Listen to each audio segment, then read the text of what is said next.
ইসলাম ছাড়া অন্য কিছু আমরা মানি না, মানবো না, চিল্লায় বলতে হবে ঠিক কিনা। ইসলাম বিরোধী কোনো মতবাদ আমরা মানবো না, চিল্লায় বলেন ঠিক কিনা।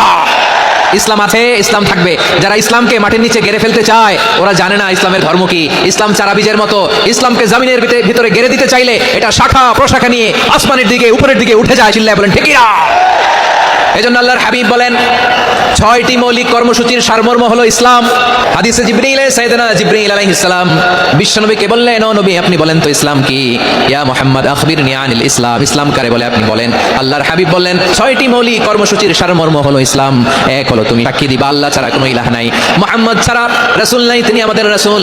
সালাত কায়েম করবা, যাকাত আদায় করবা, সামর্থ্য থাকলে আল্লাহর ঘরে হজ করতে যাবা।